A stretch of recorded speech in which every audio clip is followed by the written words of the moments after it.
bago ko magsalita, pwede bang i-greet muna natin, Happy Birthday!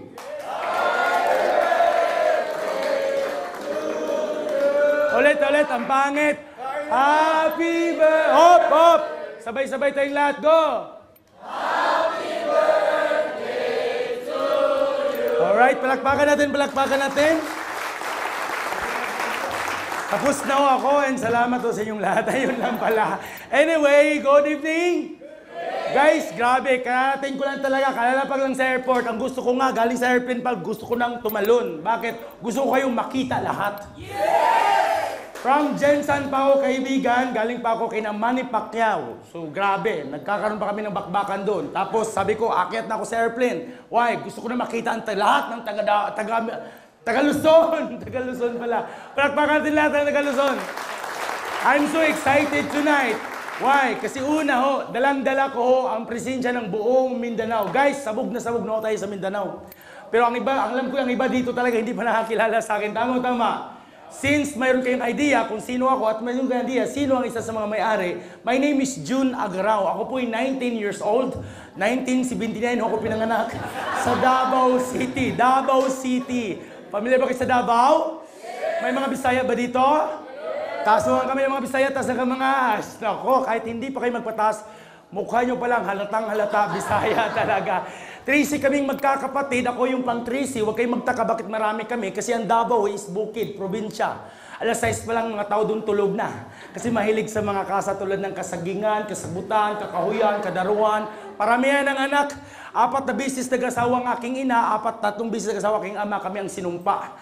So habang nagsasalita ako, sabi ko sa kanila, hindi naman ho kami hampas lupa, duka o maralita mga kaibigan. Kasi ho, my former dad ho, kasi yung dad ko namatay na, yung dad ko, kaibigan, ay talagang isa sa mga kinikilalang supervisor sa isang napakalaking Delta Farm somewhere in Davao City. Masagana ang buhay namin ngayon. Noon, nasa isang compound ho kami, talagang napakaganda, napakasaya. Kahit Tracy kami, pero masagana naman na may bigay sa amin ng aming ama ang gusto naming mabilis sa buhay. Isang araw, biglang nagkakaroon ng aberya. Yung kumpanyang tinagtrabuhan niya ay nagsara.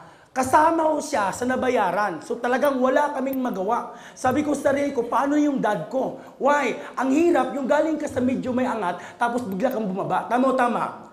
So wala kaming choice. Sabi ng dad ko, pupunta tayo sa isang lugar na din doon tayo mamuhay ng masagana at mapayapa. So wala kaming choice, pumunta kami sa isang lugar, ang tawag nun Sitio Bagsak, Barangay Kamuning. Pangalan palang Bagsak, it short, Basakan, Palayan. So hindi ho kami sanay sa Palayan kasi sobrang masaganang buhay namin. Pero wala kaming choice kasi naghihirap. So yung dad ko noon, dahil mahirap na kami, tatay ko na lang. So sabi niya, anak, wala naman tayong kayamanan na pwedeng mapamana sa'yo. Ito lang house and lot, abuhan. Kaya sabi niya, kailangan mo mag-aral na mabuti para pag-graduate mo, matupad mo yung mga pangarap. Hindi ko sinuway ang aking mga magulang sa kanilang mga sinasabi. Hindi lang ako nagsunog ng kilay sa pag-aral, pati buhok, sinunog ko na para makagraduate. But sad to say, ako ay isang working student. May mga working student ba dito? Wow, ang hirap po ng isang working student. Ako ay isang waiter ng isang hubo-hubo bar sa gabi somewhere in Davao City. Ako ay nagtatrabaho bilang isang waiter. Ako na may nag-aaral sa umaga sa University of Southeastern Philippines. So, imagine guys, ang pagtrabaho ko sa hubo-hubo bar, alas 7 hanggang alas 5 ng madaling araw. Ang pag-aaral ko na may alas 5 hanggang alas 7 hanggang alas 5 ng hapon. So, to cut the long story short, kapag ako'y umuwi ho, galing sa pagtatrabahoan ko po bilang isang waiter, aabot ho ako hanggang alas 6. So, kung matulog ako, magising ako alas 10. So, in short, ako yung pinakaunang estudyante pagdating sa second period. So, lahat ng first period, kaibigan, lahat yon ay INC talaga. Lahat subject failed talaga. So, wala akong choice. After 4 years doing that school, kaibigan, pinatawag ako sa aming din. Sa aming din. Yung parang principal, familiar ba kayo sa principal? Yun, kasi ang principal at din ngayon, pinagsama, isa na lang sila. Kasi kung magmi-meeting yung mga principal, tinatawag sila eh. Principal ka, ikaw din, tayo din. So talagang pinagsama, no? So dumating sa punto, pinatawag ako sa amin din. Sabi ko, sir, bakit ako pinatawag? Sabi niya, sa 4 years course mo, hindi ka makagraduate. Sabi ko, bakit hindi, sir? Sabi niya, ang dami mong back subject. Sabi ko, bakit ang dami kong back subject? Sabi niya, alam ko sigurong bubo ka. Imagine sa 4 years course, 4 din na subject ang bagsak, puro English.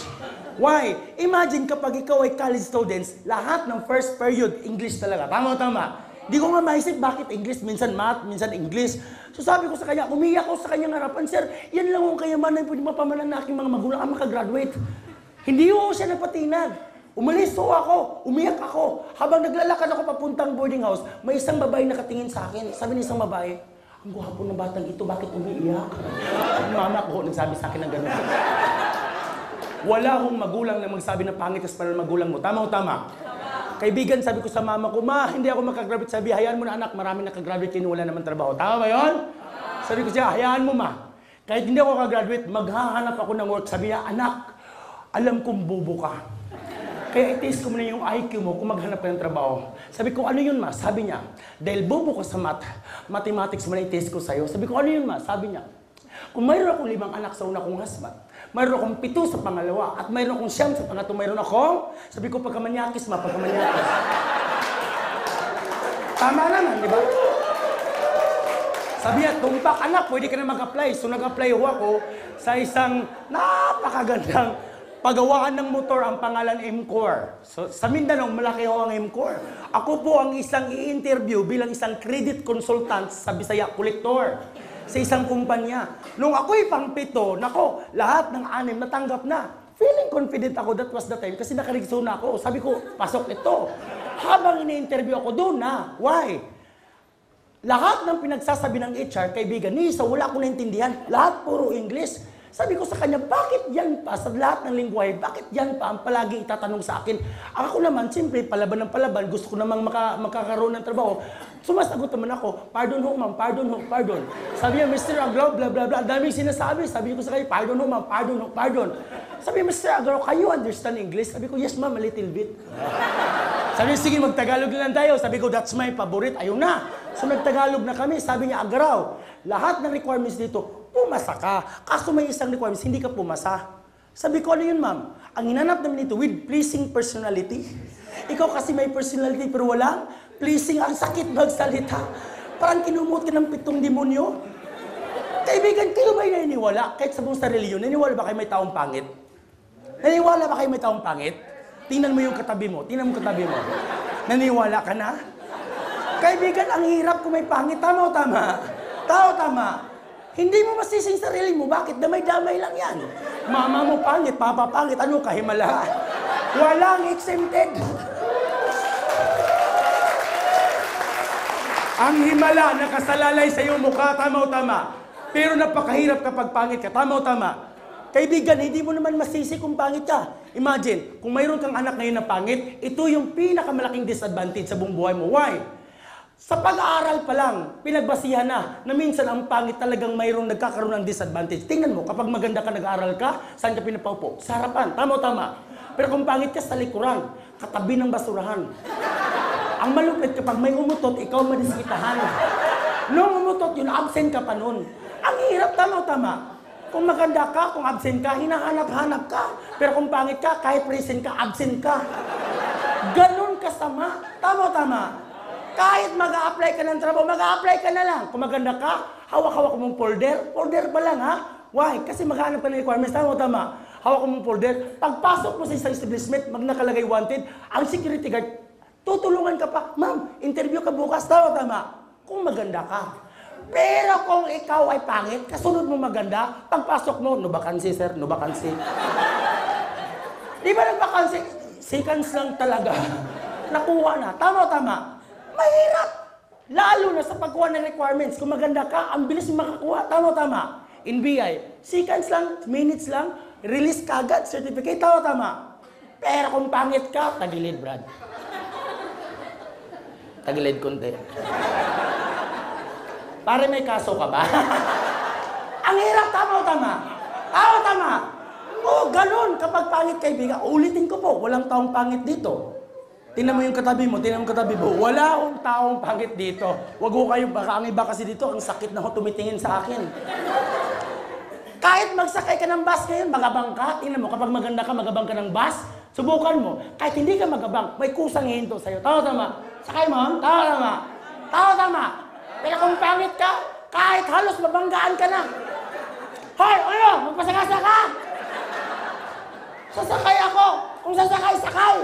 Kung magpasagasa, sagasa. Tama. Halos hindi ka makita. Kung maganda ka pag-akyat mo, kahit punong-puno na, lahat ng tao nakatingin sa'yo, at mayroon pa mag-offer, ma'am, dito na ako kayo. Tama. Kasi maganda ka. Pero kung pangit ka, kahit matanda ka, kahit buntis ka, pagpasok mo, pag-akyat mo, lahat ng tao nagtutulog-tulugan. Brad, nandyan pang matanda, Brad. Brad, lagpas na ako, Laguna na. Ang hirap maging-pangit, tama. Nakaka-relate ba kayo? Kahit pumasok kayo ng SM na lang. Pagpasok mo, kung maganda ka, malayo ka pa lang, mayroon na nag-greet sa'yo. Good morning, ma'am. Good morning, sir. Welcome to SM. Tama. Pero kung pangit ka, malayo ka pa lang, may nagraradyo na, may papasok. Kapkapan nyo. Pare, kapkapan ka, oh. Akala mo tapos na ipapamoy ka pa sa aso? Pati aso diskumbyado. Palakpak. Ang hirap. Kahit kaibigan, maka-play ka sa mall na lang. Kapag maka-play ka, maganda ka, saan ka tanggapin? Cosmetics area. Pampaganda, tama. Pero kung pangit ka, stock room ka. Stock number 01, 2, 6, 7, 8. Pare, ang init dito, Brad. Maulan ba sa labas? Hindi kayo papakita. Tama. Ito pa kanina. Kasakay ko lang ng airplane. Doon ko din nilalaman kung maganda o pangit ka. Kapag maganda ka, mag-apply ka ng Philippine Airlines. Naku, saan kayo assign? Cabin crew, stewardess. Tama. Pero kung pangit ka, flagman ka.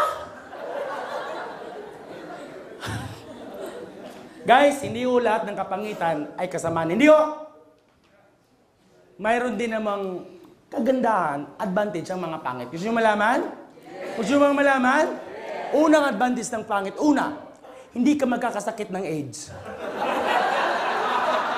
Sinong gagalaw? Sumamatay kang virgin, tama?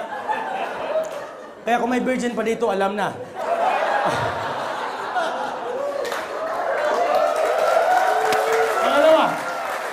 Pangalawa. Hindi ka matatalo kahit anong beauty pageant. Ba't ka sasali? Beauty pageant yun. Mag-isip ka muna. Pangatlo. Hindi ka magang-rape.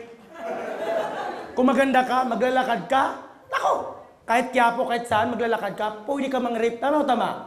Pagtutulungan ka, patayin ka, yun, patay ka. Tama.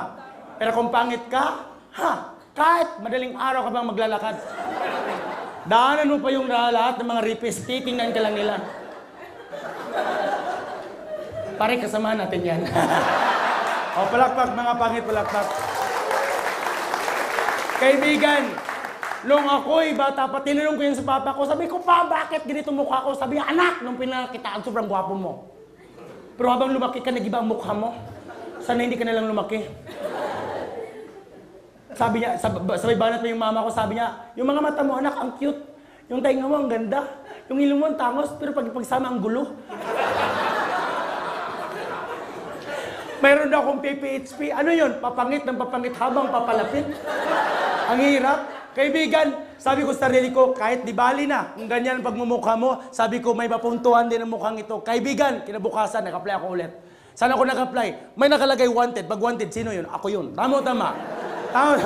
Kahit hindi nilagay yung pangalan ko, alam kong ako yun. Kinuha ko kagad, nakalagay lang doon. Naging segurista na ako. Sipag at tiyaga at lakas ng loob. Tatlo lang. Walang pleasing personality. Pinuntahan ko kagad. In-applyin ko. Sabi ng manager, you're hired on the spot.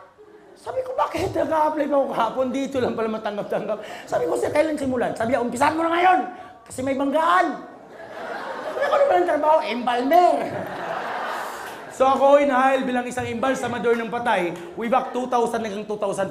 4 na taon ako naging embalmer. Good news ho, hindi ko pinagsisiyan, ikakaya sa inyo, naging embalmer ako. Why? Kasi doon nagbabago at nagsisimula ang buhay ko noon. Why? Kasi nung high school and college students ako, lahat may purpose. Sabi ng mama ko, anak, mag-alak